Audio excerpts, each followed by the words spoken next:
The weight of truth. The call came on a Tuesday morning, sterile and final as a doctor's diagnosis. "We're letting you go. Effective immediately," Jenkins said, his voice carrying none of the warmth it had held just weeks before, when he begged me to teach him the intricacies of contract negotiation. The irony wasn't lost on me. I had just handed him the keys to my own professional demise. My name is David Chen, and at 43 I thought I understood the rules of corporate survival. For 15 years, I had been the senior contracts manager at Meridian Industries, a mid-sized manufacturing firm nestled in the industrial district of Portland. I lived alone in a modest craftsman house on the east side, surrounded by books on contract law and the quiet satisfaction of work well done. My colleagues respected me, my superiors valued my expertise, and I had foolishly believed that competence was its own shield against betrayal. The morning of the call, I sat in my kitchen, coffee growing cold in my hands, staring at the rain streaking down the window. The house felt different somehow, smaller, as if the walls had contracted around the sudden vacuum where my career used to be. I had built my identity around being indispensable, the man who could untangle the most complex commercial agreements, who could spot a liability clause buried in pages of legal jargon like a bloodhound catching a scent. Now I was nothing more than an unemployed middle-aged man with a mortgage and no clear path forward.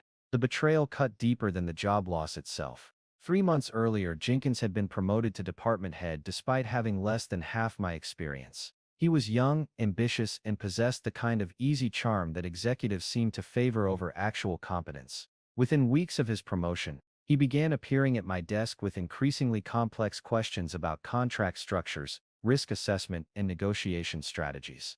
"David, you're a lifesaver," he would say, his smile wide and seemingly genuine. "I don't know what I'd do without your expertise." I had been flattered, honestly. After years of working in relative obscurity, having someone actively seek out my knowledge felt validating. I spent hours walking him through contract provisions, explaining the subtle art of leverage in negotiations, sharing techniques I had developed over decades of practice. I even created detailed guides and flowcharts for him, comprehensive documents that distilled years of hard-won experience into digestible formats. The week after my termination, I learned through a former colleague that Jenkins had presented my strategies as his own innovations to the executive team. He had used my frameworks to successfully renegotiate 3 major supplier contracts, saving the company over $2 million. The same techniques I had painstakingly taught him became the foundation for his promotion to vice president of operations. My firing, he explained to the board, was part of a strategic restructuring to eliminate redundancies. I spent the first month in a haze of disbelief and rage. I would sit in my study, surrounded by the legal texts and industry publications that had once represented my professional identity, feeling like a scholar whose library had been burned. The betrayal replayed in my mind like a broken record. Every conversation with Jenkins, every piece of advice I had freely given, every moment of trust that had been weaponized against me. My savings provided a buffer, but the real damage was psychological. I had always prided myself on being a good judge of character, on my ability to read between the lines not just in contracts but in people. Jenkins had played me perfectly, and the realization of my own naivety was perhaps more painful than the professional loss. Sleep became elusive. I would lie awake at 3 in the morning, crafting imaginary confrontations with Jenkins, rehearsing cutting remarks that would expose his theft and restore my reputation. I fantasized about revenge, about finding ways to sabotage his career, to reveal his incompetence, to make him pay for what he had stolen from me. The anger was consuming, a fire that burned hotter each day, fed by my sense of powerlessness and injustice. My sister Margaret called frequently during those dark weeks, her voice carrying the careful concern of someone watching a loved one self-destruct. "David, you need to get out of that house," she would say. "You're disappearing into yourself." She was right, but I wasn't ready to hear it. The house had become both refuge and prison, a place where I could nurse my wounds and plot my vindication in private. I stopped shaving regularly, stopped maintaining the routines that had once structured my days. The mail piled up unopened, and I survived on delivery food and the bitter satisfaction of my own righteous anger. The turning point came unexpectedly, as they often do. I was walking through Powell Butte Nature Park on a gray October afternoon, one of my rare ventures outside the house, when I encountered an elderly man sitting on a bench feeding pigeons. He was well-dressed but weathered, with the kind of calm presence that suggested depth of experience. "Mind if I sit?" he asked, though he was already settling beside me on the bench. I nodded, grateful for the distraction from my own thoughts. "You look like a man carrying a heavy load," he said after a few minutes of comfortable silence. I found myself telling him everything. The betrayal, the theft of my work, the injustice of it all. He listened without judgment, occasionally nodding or making small sounds of understanding. When I finished, he was quiet for a long moment. "I had a business partner once," he finally said. "Built a company together from nothing, 20 years of sweat and sacrifice. Then he found a way to force me out, took everything we'd built together and called it his own innovation." "What did you do?" I asked, leaning forward despite myself. "Spent 2 years plotting my revenge," he said with a sad smile. 2 years of my life consumed by anger and plans for retribution. And you know what I discovered? The revenge I was planning wasn't going to hurt him nearly as much as it was already hurting me. His words hit me like cold water. I realized that in the months since my firing, Jenkins had been living his life, enjoying his promotion, building on the foundation of my stolen work, moving forward, while I had been trapped in the moment of betrayal, replaying it endlessly like a broken film reel. "So what did you do?" I asked. "I chose to be free," he said simply. "I took what I had learned, all that experience and knowledge, and I built something better, not to spite him, but to honor what I was truly capable of." That conversation planted a seed that grew slowly over the following weeks. I began to see my situation differently, not as a victim of theft, but as someone who possessed valuable knowledge and skills that couldn't truly be stolen, only shared. Jenkins might have taken credit for my techniques, but he hadn't taken my ability to create new ones, to innovate, to solve problems that hadn't yet been imagined. I started small. I reached out to former clients, not to complain about Jenkins, or seek sympathy, but to offer my services as an independent consultant. My reputation in the industry was still intact. Most people knew that the real expertise had come from me, even if they were too polite or politically cautious to say so directly. The first contract was modest, helping a small startup navigate their first major supplier agreement. But there was something liberating about working for myself, about being directly accountable to clients who valued my expertise, rather than superiors who saw me as expendable overhead. I found myself energized by challenges in a way I hadn't felt in years. Word spread quietly through professional networks. Within 6 months, I had more work than I could handle. Companies that had previously been served by Meridian began reaching out directly, drawn by the promise of working with the actual architect of strategies they had heard about secondhand. My rates were higher than my previous salary had been, but more importantly, I was building something that truly belonged to me. The irony became apparent gradually. Jenkins, promoted beyond his actual competence, began struggling with challenges that went beyond the frameworks I had taught him. The techniques I had shared were powerful tools, but they required judgment and experience to apply effectively in novel situations. Reports filtered back through the industry grapevine of botched negotiations and costly mistakes. Meridian's contracts department, once known for its excellence, began developing a reputation for inconsistency. I felt no satisfaction in these reports. By then my focus had shifted entirely to building my own practice. I had discovered something unexpected in independence. The freedom to choose not just my clients but my values. I began specializing in helping smaller companies negotiate fair deals with larger partners, using my expertise to level playing fields rather than simply maximize profits. One afternoon, nearly 2 years after my firing, I received an unexpected call.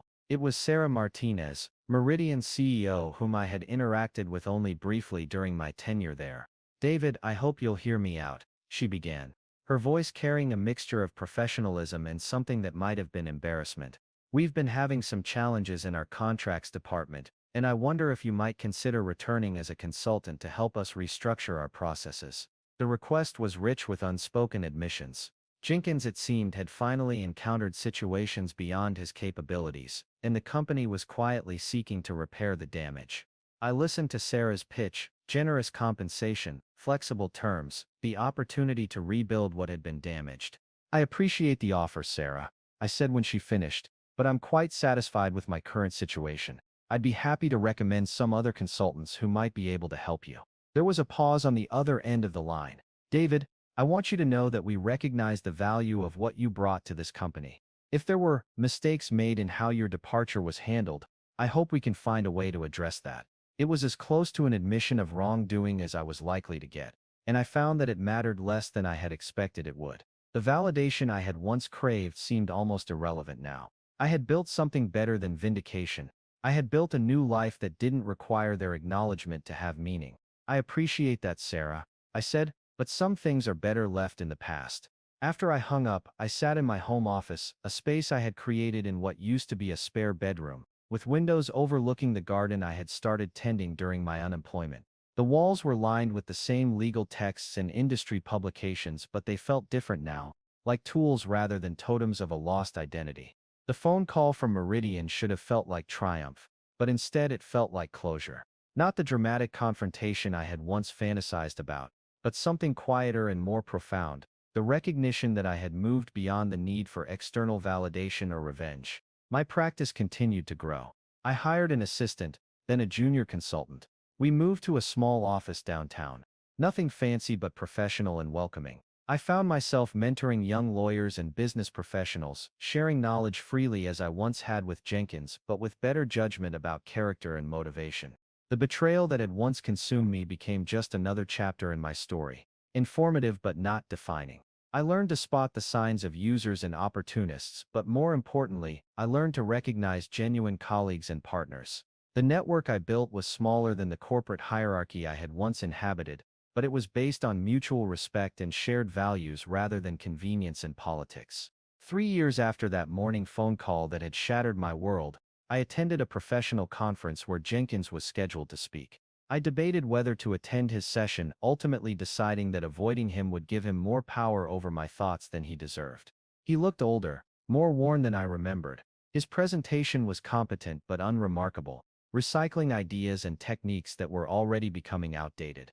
During the question and answer session, someone asked about innovative approaches to risk assessment in supplier contracts, exactly the kind of novel challenge that required genuine expertise rather than recycled frameworks. Jenkins fumbled through an answer that revealed the shallow depth of his understanding. I found myself feeling something unexpected, not satisfaction at his struggle, but a kind of professional disappointment at the missed opportunity to provide real value to the audience. After the session, he approached me with the kind of forced casualness that betrayed his nervousness. "David, good to see you," he said, extending his hand. "I heard you're doing well for yourself." I shook his hand, noting the slight tremor in his grip. "I am, thank you. Listen, I've been meaning to reach out," he continued, his words coming too quickly. "I wanted to talk about our time at Meridian, about how things ended. I know there were misunderstandings." I looked at him for a long moment, this man who had once loomed so large in my thoughts as a symbol of injustice and betrayal. Now he seemed smaller somehow, diminished not by any external force but by the weight of his own choices and limitations. "There's nothing to discuss, Jenkins," I said, my voice calm and final. "I hope you're well." I walked away before he could respond, not out of anger or a desire to wound, but simply because there was nothing more to be said. The conversation I had once desperately wanted, the confrontation where he would admit his theft and apologize, no longer mattered. I had found something more valuable than vindication. I had found peace. The years that followed brought steady growth and satisfaction. My firm developed a reputation for ethical practice and innovative solutions. I began writing articles for industry publications, sharing insights and strategies that were genuinely my own, born from experience and reflection rather than stolen from others. The recognition felt different this time, earned rather than expected, meaningful rather than merely validating. I also found balance in other areas of my life. I joined a hiking group, rediscovered my love of cooking, began dating again after years of solitude. The house I had once hidden in became a home I was proud to share with friends and colleagues. The garden I had started during my darkest period bloomed into something beautiful and sustaining. On quiet evenings, I sometimes thought about that old man in the park whose words had changed my perspective so profoundly. I never saw him again, but his influence echoed through the choices I made and the life I built. He had shown me that freedom wasn't about getting revenge on those who wronged you. It was about refusing to let their actions define your future. The contract with my own peace was one I had negotiated carefully, with full understanding of its terms and implications. I had learned that justice isn't always about punishment or vindication. Sometimes it's about building something better from the ashes of what was destroyed, about choosing growth over grievance, about finding the strength to begin again. As I write this, 5 years after that devastating phone call, I can honestly say that Jenkins did me a favor, though it wasn't his intention. His betrayal forced me out of a comfortable complacency and into a life of greater authenticity and independence. The theft of my work led me to create something more valuable, a career and identity that truly belonged to me, built on my own terms and aligned with my own values. I still practice contract law, but I've also become something of a philosopher on professional ethics and personal resilience. I speak at conferences and mentor young professionals, sharing not just technical knowledge but wisdom earned through difficulty and reflection. My message is simple. The most important contract you'll ever negotiate is the one with yourself, and its terms should include dignity, authenticity, and the courage to rebuild when others tear down. The rain still streaks down my windows on gray Portland mornings, but I no longer see it as a metaphor for sadness or loss. Instead, I see it as necessary nourishment, the price of growth, the promise that after every storm comes the possibility of something new and beautiful taking root. In the end, that's what I learned from betrayal, not how to strike back, but how to move forward. Not how to wound those who wounded me, but how to heal myself and help others do the same. The greatest revenge, it turns out, is not revenge at all. It's the quiet satisfaction of a life well lived, a reputation earned rather than stolen, and the peace that comes from knowing that you've built something that truly belongs to you. The weight of truth, I discovered, is not the burden of what others have done to you, but the responsibility of what you choose to do with what remains. And what remains, if you're brave enough to nurture it, is always enough to begin again.